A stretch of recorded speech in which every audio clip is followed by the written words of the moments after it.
दोस्तों, आज हम पढ़ेंगे हिस्ट्री। हिस्ट्री हम क्यों पढ़ते हैं? जो हो चुका है और उससे हम कुछ सीख सकें, इसलिए हम आज हिस्ट्री पढ़ रहे हैं। हिस्ट्री ऐसा सब्जेक्ट है जो सभी कॉम्पिटिटिव एग्ज़ाम में आता है, चाहे पीएससी हो, एमपी पुलिस हो या व्यापम हो। ठीक है, तो हिस्ट्री में हम एंशिएंट हिस्ट्री, मिडाइवल और मॉडर्न तीनों सेगमेंट कवर करेंगे। अभी हम एंशिएंट हिस्ट्री से स्टार्ट करते हैं। तो हिस्ट्री पढ़ने के लिए सबसे पहले हमें जानना होगा कि हमारा भारत कैसा था, उसका नाम भारत क्यों पड़ा और भारत के और अन्य नाम क्या क्या है। चलो हम शुरू करते हैं। तो हम बताते हैं आपको, भारत का एक नाम है हिंदुस्तान,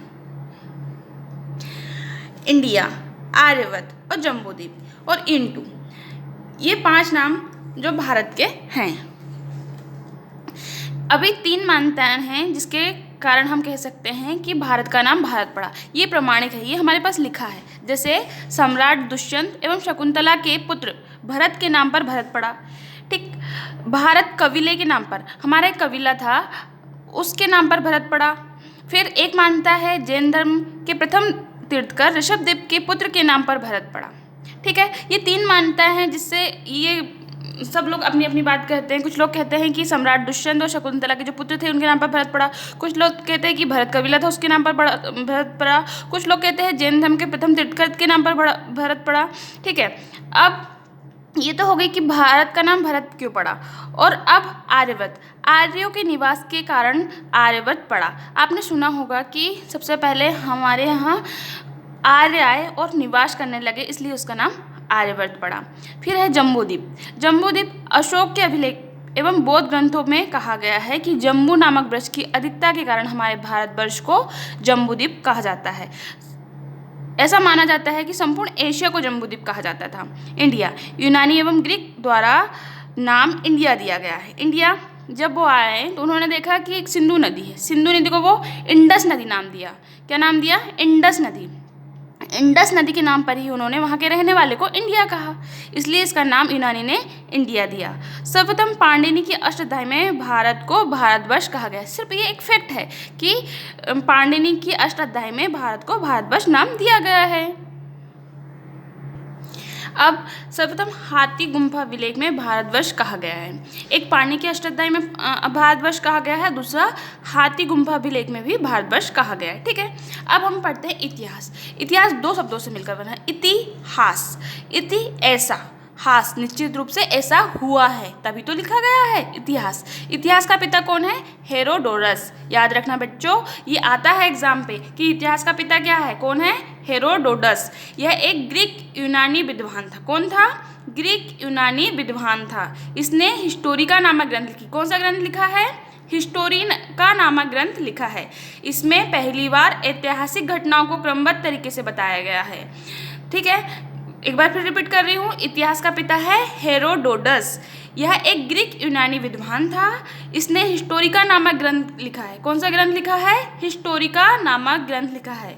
इसने पहली बार ऐतिहासिक घटनाओं को क्रमबद्ध लिखने का बताया। ठीक है, हिस्टोरिका में भारत और ईरान के संबंध की चर्चा है। फिर सिसरो एक विद्वान थे, इन्होंने कहा कि हेरोडोटस को फादर ऑफ हिस्ट्री। ठीक है, ये जो सिसरो है इन्होंने कहा हेरोडोटस फादर ऑफ हिस्ट्री हैं। फिर अपने एक विद्वान हुए जेम्स मिल, इन्होंने हिस्ट्री को 3 पार्ट में डिवाइड किया है, हिंदू काल, मुस्लिम काल और ब्रिटिश काल। इसी तरह इतिहास को हम 3 और सेगमेंट में बांटते हैं, प्राचीन इतिहास, मध्य इतिहास और आधुनिक इतिहास। मध्य इतिहास फिर साक्ष्यों के आधार पर प्रागैतिहासिक काल, आधे ऐतिहासिक काल और ऐतिहासिक काल। अब हम पढ़ेंगे प्राचीन इतिहास। प्राचीन इतिहास मतलब पुराना इतिहास। प्राचीन इतिहास को हमने 3 सेगमेंट में बांटे हैं, प्रागैतिहासिक काल, आधे ऐतिहासिक काल और ऐतिहासिक काल। प्रागैतिहासिक काल किस काल को कहा जाता है? ऐसा समय जिसकी लिखित जानकारी नहीं है, केवल पुरातात्विक साक्ष्य है। ध्यान दीजिएगा इन शब्दों में, ऐसा समय जिसकी लिखित जानकारी नहीं है, केवल पुरातात्विक साक्ष्य है। मतलब हमें कोई ऐसा विद्वान नहीं है जिसने लिख के बताया हमें कि ऐसा था, ऐसा था, ऐसा किसी ने नहीं बताया हमें। हमें कुछ साक्ष्य मिले हैं, कुछ पत्थर मिले हैं, औजार मिले हैं, उसके आधार पर हमने इसे पाषाण काल नाम दिया। क्या नाम दिया है? पाषाण काल। ठीक है। इसी प्रकार है आदि ऐतिहासिक काल, ऐसा समय जिसकी लिखित जानकारी है परंतु हम पढ़ नहीं सके।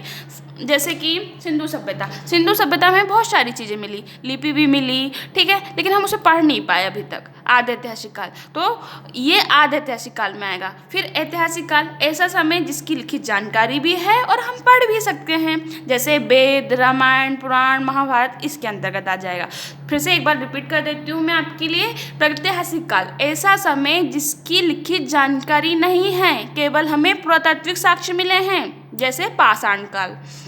पाषाण काल के अंदर हमें भीमबेटका को देख सकते हैं हम, जहाँ पे हमें भीमबेटका में लगभग 500 शैलाश्रय मिले हैं। ठीक है। उसके आधार पर हम ये अवधारणा लगाते हैं कि यहाँ ऐसा रहा होगा, वैसा रहा होगा, ये सब कुछ। फिर आदि ऐतिहासिक काल, आदि ऐतिहासिक काल में हमें लिपियाँ तो मिली लेकिन हम पढ़ नहीं सके। ठीक। फिर ऐतिहासिक काल, ऐसा समय जब हमने लिखित भी मिला हमें और हम पढ़ भी सकते हैं, जैसे वेद, पुराण, रामायण ये सब। ठीक है। अब प्राचीन इतिहास जानने के स्रोत। प्राचीन इतिहास जानने के हमें क्या क्या स्रोत हैं? ठीक है। अभी हमने बताया कि ऐतिहासिक काल, ऐसा काल जिसमें हमें लिखित जानकारी भी है और हम पढ़ भी सकते हैं। तो हमने किससे पढ़ा हमारे इतिहास को? देखो, साहित्य, पुरातात्विक साक्ष्य, विदेशी यात्रियों का विवरण। तो साहित्य में क्या है? ब्राह्मण साहित्य, वेद, ब्राह्मण, आरण्यक, उपनिषद, वेदांग, पुराण, महाकाव्य आदि।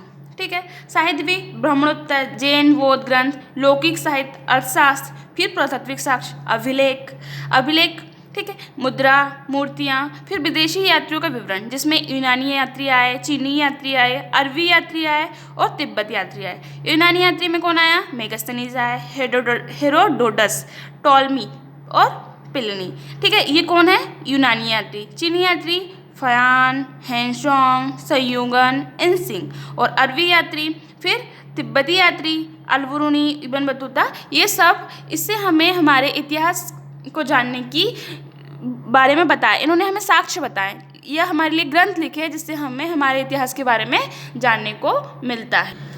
अभी तक हमने जाना कि क्या है प्रागैतिहासिक काल, क्या है आदि ऐतिहासिक काल। ठीक है। अब हम पढ़ेंगे प्रागैतिहासिक काल, ऐसा समय जिसकी लिखित जानकारी नहीं है, केवल पुरातात्विक साक्ष्य है। एग्जाम्पल हमने दिया था पाषाण काल, ऐसा समय जब मनुष्य आदि मानव था। क्या था? आदि मानव था और पत्थरों के औजार का उपयोग करते थे। पाषाण काल के 3 भाग है, पूर्व पाषाण काल, मध्य पाषाण काल और नव पाषाण काल। पूर्व पाषाण काल में मानव स्थायी निवास करता था। ठीक। इस काल का मानव शिकारी था, खाद्य संग्रह था, आग की खोज हो गई थी। पूर्व पाषाण काल में ही आग की खोज हो गई थी। ज्ञानी मानव होमोसेपियंस का विकास 40,000 वर्ष पूर्व हुआ। भारतीय उपमहाद्वीप में मानव विकास का सबसे प्राचीन साक्ष्य नर्मदा घाटी में मिला। ठीक है। पाषाण काल को हमने 3 भागों में बांटा। कितने भागों में? 3 भागों में। पूर्व पाषाण काल, मध्य पाषाण काल और नव पाषाण काल। याद रहेगा। तो पूर्व पाषाण काल में मानव अस्थायी निवासी था, मतलब खाना बदोश था, इधर घूम रहा उधर घूम रहा, जहाँ शिकार, जहाँ खाना मिला, बस कोई ठिकाना ना तो रहने का था ना खाने का, जो मिला खा लिया, ये सब कुछ। फिर इसमें सिर्फ इंसान का एक ही काम था, शिकार करना और भोजन करना। फिर आग की खोज हो गई लेकिन प्रयोग करना नहीं जानता था। याद रखना, आग की खोज तो हो गई थी लेकिन उसका यूज़ कैसा करना है ये उसे पता नहीं था। ज्ञानी मानव होमोसेपियंस का विकास 40,000 वर्ष पूर्व हुआ।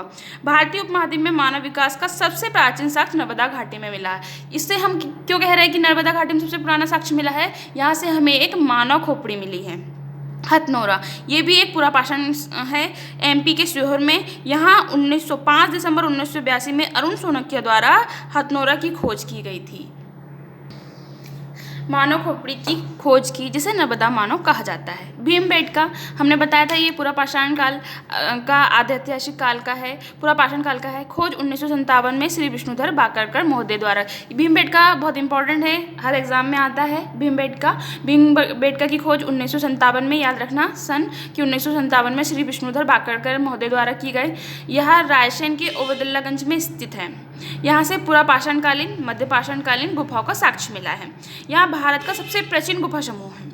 यहाँ 500 से अधिक गुफाएं मिली है। कितनी? 500 से अधिक गुफाएं मिली हैं। यहाँ सेल चित्रकला के लिए विश्व प्रसिद्ध है। कौन सी चित्रकला के लिए? सेल चित्रकला की। सेल चित्रकला मतलब पत्थरों पर चित्रकारी के लिए प्रसिद्ध है। यह लगभग 500 गुफा चित्र मिले हैं। 2003 में यूनेस्को में शामिल किया गया है। ठीक है, याद रहेगा। एक बार फिर रिपीट कर सकती हूँ। भीमबेटका की खोज 1957 में श्री विष्णुधर बाकड़कर महोदय द्वारा किया गया है। यह रायसेन के ओबदुल्लागंज में स्थित है। याद रखना बच्चों, रायसेन के ओबदुल्लागंज में स्थित है। ठीक है, यहाँ 500 से अधिक गुफाएं मिली है और 2003 में यूनेस्को में शामिल किया गया है। पल्लवरम, यह तमिलनाडु में स्थित पुरापाषाणकालीन स्थल है और यहाँ से 1863 में ईस्वी में रॉबर्ट ब्रूसफुट द्वारा पाषाणकालीन औजार खोजे गए। अतिरपक्कम, यह तमिलनाडु में स्थित है। यहाँ से हस्त कुठार कुल्हाड़ी का साक्ष्य मिला है। बच्चों, प्रागैतिहासिक में कुछ फैक्ट हैं जो आप याद रखना। प्रागैतिहासिक खोजों का जनक रॉबर्ट ब्रूसफुट को माना जाता है। किसे माना जाता है? रॉबर्ट ब्रूसफुट को कहा जाता है। भूगर्भशास्त्री प्लस पुरातत्व के जानकार थे ये। याद रखना, प्रागैतिहासिक खोजों का जनक रॉबर्ट ब्रूसफुट को माना जाता है। भारतीय पुरातत्व विभाग का जनक अलेक्जेंडर कनिंघम को कहते हैं। ये सीधे फैक्ट है, ये आपको याद रखना पड़ेगा क्योंकि इन्हीं के समय 1861 में पुरातत्व विभाग की स्थापना हुई। कौन से विभाग की स्थापना हुई? 1861 में पुरातत्व विभाग की स्थापना हुई। ठीक है, बिहार, फिर एक और फैक्ट है ये पुरापाषाण काल से संबंधित, बिहार के चिरान से हड्डियों के हथियार मिले। तो हम इसे डायरेक्ट याद कर सकते हैं क्योंकि एक फैक्ट है। फिर राष्ट्रीय मानव संग्रहालय भोपाल में है जिसकी स्थापना 1985 में हुई और इसका नाम इंदिरा गांधी राष्ट्रीय मानव संग्रहालय रखा गया है। ये हमने पढ़े पुरापाषाण कालीन संबंधित साक्ष्य। पुरापाषाण काल क्या था, फिर आध्यात्मिक काल था, ऐतिहासिक काल, और ये सब पढ़े हमने। कल हम मध्यपाषाण काल को अच्छे से पढ़ेंगे और नवपाषाण काल को। आप बताइएगा कि मेरा कैसा लगा और मैं और क्या सुधार कर सकती हूँ इसमें। ठीक है, थैंक यू।